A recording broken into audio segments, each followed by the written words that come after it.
So Henry, thank you for joining us. I know it was a rough day today, and that we're glad that you took some time to join us and have a conversation about the organization that you founded, Free Food Right, for the Homeless.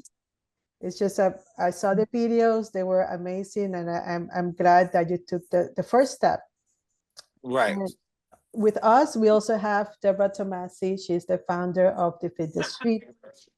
And just Yeah, to and give we had the pleasure of talking by phone, so it's nice to see you, in actual, like, Likewise, even though we're not together in a room, it's just great to see you. likewise. So just to give you an overview before we start of what is the Feed the Street. So our mission is to inspire people across generation to embrace philanthropy, which actually means the love of humanity. Right, And we just want to interlace their personal, family, school, and work life into this mission. And we envision a world that is true of a true spirit of philanthropy that transcends generation, boundaries, and borders, and becoming a natural part of our daily life. right, And here that the boiling point, Henry, is that our passion, and I know the same as yours, is to inspire and empower every day people to come to love humanity and to mentorship our young generation so they can be powerful in their quest to impact the world in a positive way. right. So we created this program called Local Heroes, and it's to honor the countless individuals around the world, such as you, who perform extraordinary and selfless acts. Our goal is to seek these individuals. That's why we contact you. And the ones who embody the spirit of giving back, often working quietly to make a difference. And we want to shine a spotlight in you and Okay. celebrate your contribution. Thank you. I appreciate you. Because actually, we see you as a role model and an ambassador for the love of humanity. I appreciate that. And Thank you. and our roots, same as yours in New York City. We founded our organization here in New York City as well. Okay. And we understand that you're actually originally from Harlem, New York. Yes. So can you share some background of yourself and how it shapes your desire to support others? Well, I grew up I was born in the 70s and I grew up in the 80s, as a child in Harlem. And it was a very unique time in humanity. That was during the crack epidemic and the HIV epidemic, which both of my parents were addicted to cocaine at that time. Both of them ended up becoming HIV positive. My father actually died from AIDS. Uh, Okay. yeah, and so I seen a lot during that time frame of humanity, and it just was a lot. It's a lot to take in. Yes, I cannot imagine being in your shoes. Definitely, it's I tell people all the time. I had really close friends of mine in grade school, like from first to sixth grade. And during that time, I witnessed things happen with some of my friends that I went to school with that I would never wish on anything that is human. It was just a really, truly different time in humanity. And but unfortunately, I see a lot of the resemblance to this time now Yes. without the drug. There's no drug, but the mentality, the behaviors are the same. And I really struggle with trying to figure out what's creating it. I'm not sure if it's the economy, which I don't think that's entirely it. I think there's a lot of different things at play here. And Yeah. it's you can see it that the people are terribly affected by whatever's going on. Whatever they have going on is a serious effect on the people. Yeah. yes, and I know you have so many defining moments in your life that led you to this path. But can Yes. you specify at least one of them that can Well, shed a light for us? myself, I was homeless myself for almost 10 years. So outside of firsthand knowing about drug addiction and all of these other different things that are just as serious, but the homeless part of it, I was actually homeless myself, and having went through that gives me the firsthand experience of what people are dealing with to a certain degree. We all different as individuals, so me and you could have the very same experience, right? Yeah. The same situation, and have a completely different experience come out of it. Yeah. So I've learned that in my life, but it does help me to relate to some of the issues that people are having. Not all of them, but some of them. Yeah. Mhm. Yes, and like you said, it is challenging times, and I bet I know you encounter so many challenging situations. But I've how? never seen it like this before, to be honest with you. I've never seen it. Like I said, both of my parents were smoking cocaine, and both were HIV positive. And I've never seen New York City in particular like this. You Now, I know, don't know what it is it's anywhere else. it's really interesting to hear you, because I grew up in Manhattan. I grew up at the very tip of Manhattan, right past Washington Heights.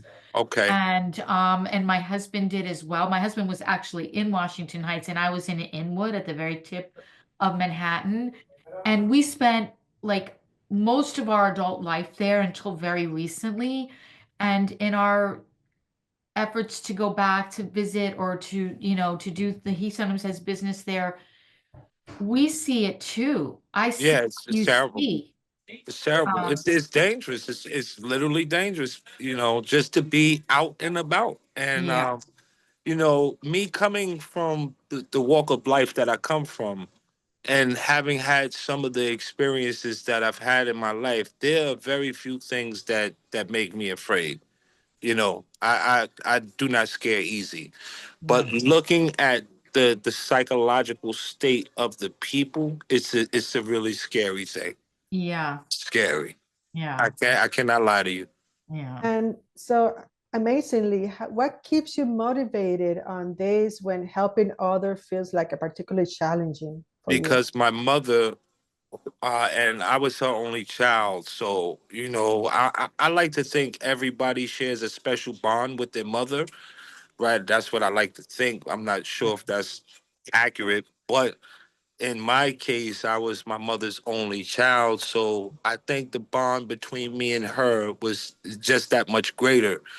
And my mother was psychologically ill. She suffered from manic depression.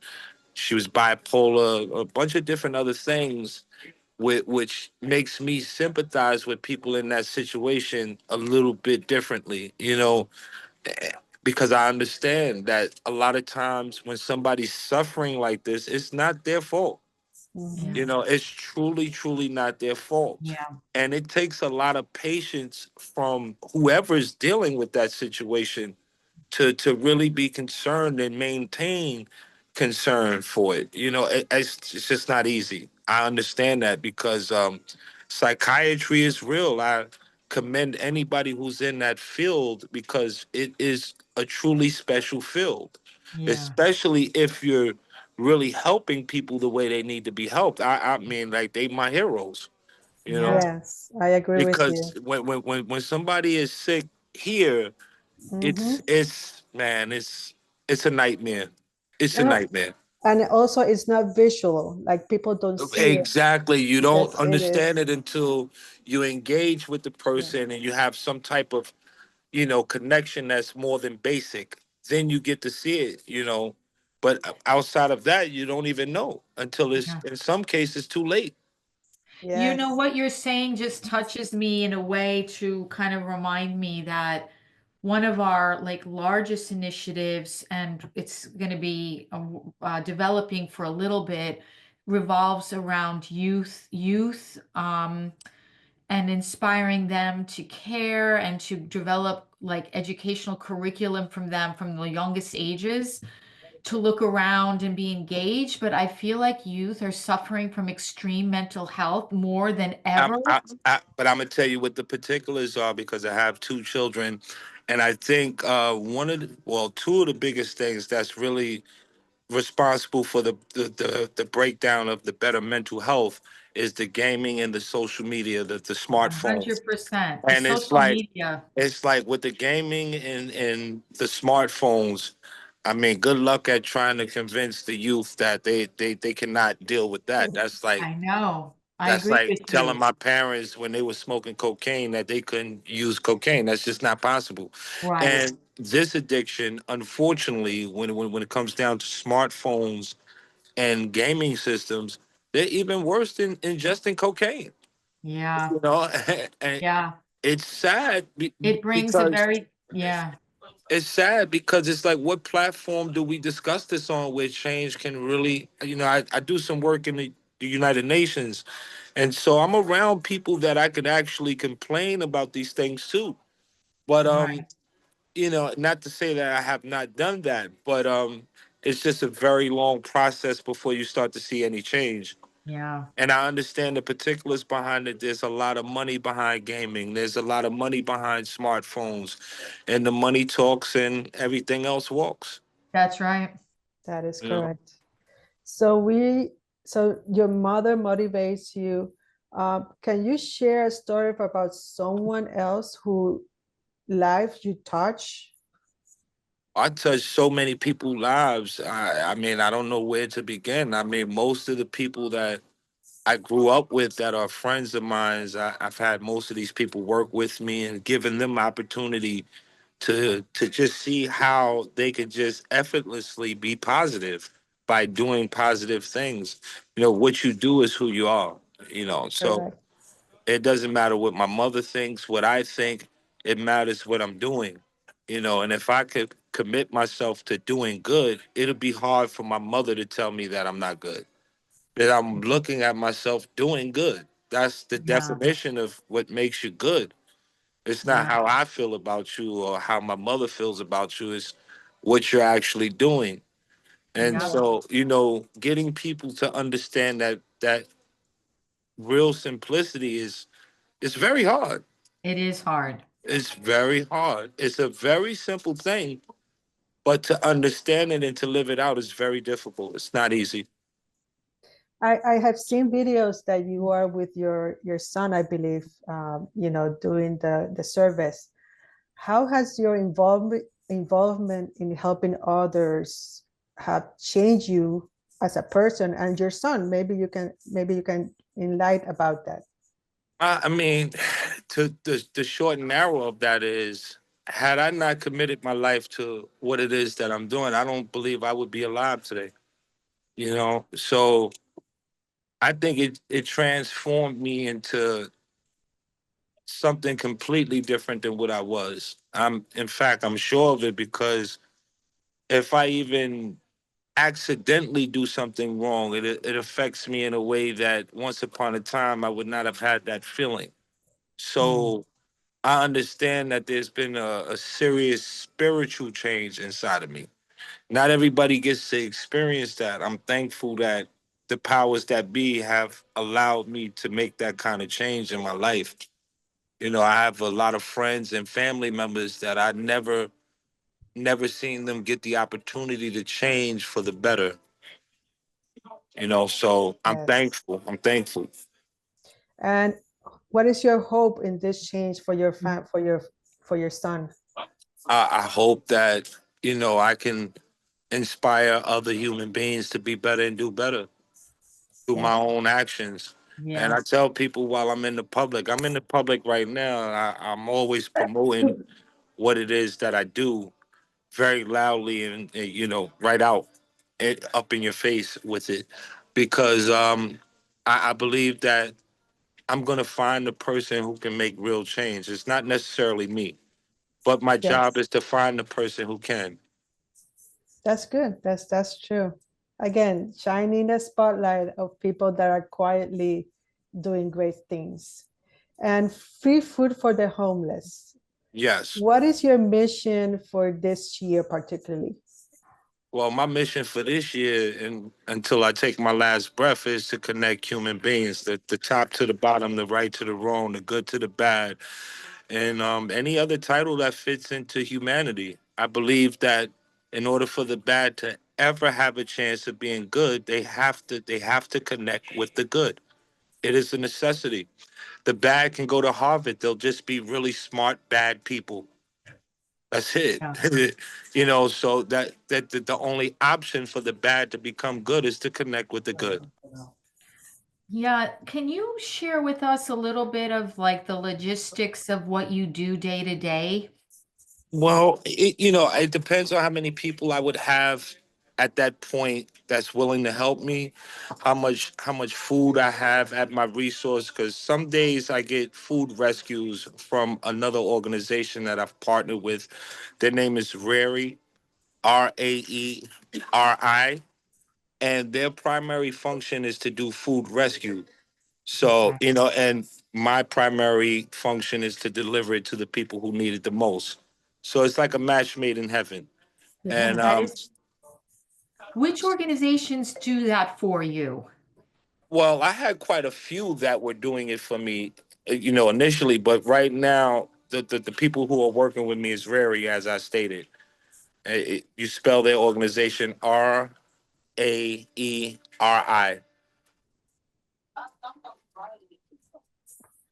Thank you. And how can we help free food for the humanity? I'm sorry, how can we help free food for the homeless? Well, basically by just promoting what we do to the people in an effort to continuously connect people. Once again, the top to the bottom, the right to the wrong, Yeah. and any other title that exists within humanity. Yeah. And I see your shirt, right? Yes. And in the back, Yeah. It's the social media. oh, there you go. Can you It's see it? a little bit, not well, but Oh, there we go. yeah. Yeah. Yeah. So, in an effort just to connect the people, because the people who have the resources, if they're not connected with the people who do not, then I mean, like that's the short and narrow to that. Yes, I like to think that most people are good. That's just what I like to think. You know, we won't know that for sure until we put them to the test. Right. yes, that's correct. And what role do you think young people play in creating a culture of giving? They play they play the biggest role, because without them, even if you had even if you were able to create what it is that people like myself and yourself are looking to create, it's only the youth that's going to be able to carry it forward, Yeah. because they inherit the planet, they inherit the government, they inherit everything. And so it has to be instilled into them for it to ever have that ability to be sustainable, you know? That is correct. I So agree they're with like you. the most important piece to the puzzle. Yep, I agree. And that's why we're so focused. Our largest initiative is going to center around them. I I've been doing that, like literally physically doing that. So instead of talking about it to the people, I've been showing them all online and all in the public that look, all of the people that's coming with me are young guys. So you get to see it, like, and it's not easy dealing with the youth that I'm dealing with, coming from where they come from. I come from that very same place. So once again, I have more incentive to want to help them. I'm coming from the same place where people could have counted me out and said, Yeah. no, leave him alone. The hell Yeah. with him. He's no good. He's never going to be nothing. And in fact, I did receive that quite a few times in my life. That's okay, because my actions showed and proved that what they were thinking and what they were saying about me was not the truth. Right. So, and I explain that to all the youth that come into my circle and come in my presence, that what you do is who you are. It's always good to be intelligent. It's never good to be stupid. Yeah. We have to work hard to be as smart as we can be. And Yeah. being smart is not easy. That's something that requires patience. It requires humility. It requires the ability to listen and be told what to do. And whether you're smart or anything else other than that, it's difficult for people to be told what to do. But Yeah. sometimes, in fact, most of the time, we need that. Yeah. And I think that something you said really resonated with me, and that's that, people were saying things about, what you could aspire to or what you could do, but they can't look inside your heart and your soul. No. And, so it's your story is truly amazing, and I really appreciate your journey and everything you've said. I mean, it's just really it's a testament to anybody being able to rise up against odds. All odds, Yeah. yes. Yeah, but I assure you, I make what I do and make my movements in life look really, really easy because they've been repetitive. So Yeah. when you do anything repetitively, it becomes easier to do. But I Yeah. assure you, I deal with all of the mental struggles, all of the spiritual struggles, but I just do not allow those things to break me in a way that I'm not able to continue. And I also understand that it's not entirely me. There's something that I'm not able to see that's working for me and through me. And so I have to give that credit to that because it's much greater than I am. It's been around a lot longer than I've been around, and that's where I give my homage to. The thing is, not everybody believes in God. Some of the people who created God did not believe. Yeah. Does that get you? Yeah. Yes. So I'm almost sure they believe today, but that's another conversation. Yeah. You Yeah. know? And we're so grateful that in your community you are being a mentor for those young generation to come together and see Right. that there's hope, right? Because you are a living testament of that there's a way out and a way to even still give to the community back and Right. take time to give back. And we are just grateful for that.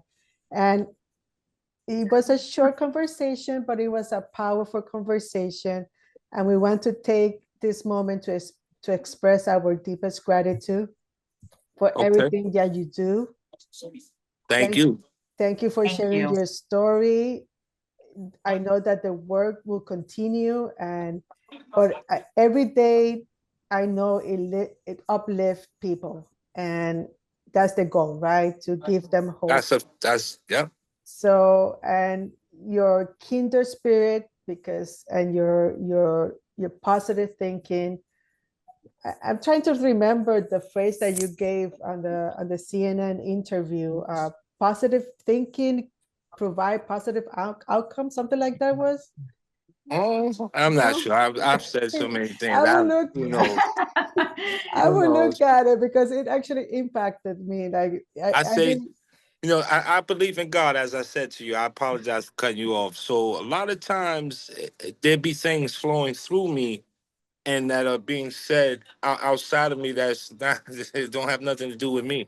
It don't have nothing to do with me. I I'm understand. just I'm just fortunate enough to be used as the vessel, you know. And we're glad that that you recognize that within you, and you're able to connect And you with took the call, yes. you know what I mean? You followed that call to action. Not Yeah. everybody's willing to do that, and I Nope. understand through personally being involved. You know, it's just not easy. It's easier to serve the devil than it is to serve God. Yeah. The problem with that is when you die, you're dead forever. When you Yeah. live with God, you live forever. Yeah. Not And everybody understands that, but I do, and I'm No. thankful for it. Yeah. that's good. That's true. Well, I hope this interview and what we are going to do in a blog and your continuous effort will, encourage people to follow your steps, because Yeah. those are big steps. And I know you're planting a seed in your children, because Mhm. Yeah. they're coming with you. I see They're them. on the journey with you. I see My them. sons, they've been there with me for over a decade, right That's alongside awesome. of me. Yeah. So I'm glad to see that you're also as well thinking about the young generation, and taking the steps to guide them and being their mentor. Thank you so much for your time. We really appreciate it. Thank Yes, you. yes. Thank you. Thank Okay. you. Appreciate you guys.